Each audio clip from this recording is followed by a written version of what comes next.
औरतिया कहतिया का कहतिया राजा जी बिहार से बोलब मले के चला कार से घरे आजा राजा जी बिहार से बोलब मले के चला कार से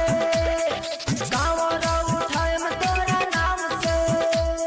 छुट्टी लेके घरे आजा काम से घरे आजा राजा जी बिहार से बोलो बमल के चला कार से घरे आजा राजा जी बिहार से बोलो बमल के चला कार से घरे आजा राजा जी बिहार से म्यूजिक बाय विकास बेतिया बमल के चला कार से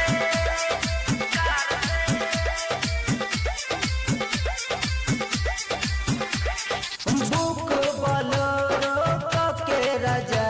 लिया भोले बाबा से दर्शन तू तो करा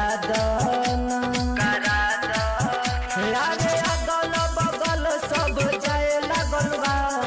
देखिए के हियरा जुड़ाए लागल बा कांवर उठाएम तोरा नाम से छुट्टी लेके घरे आजा काम से घरे आजा राजा जी बिहार से बोलो बमल के चला कार से घरे आजा राजा जी बिहार से बोलो बमल के चला कार से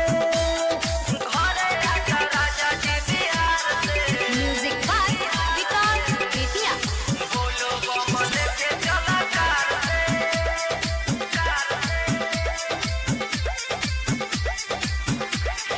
गेरुआ कलर के साड़ी तू दिलैबा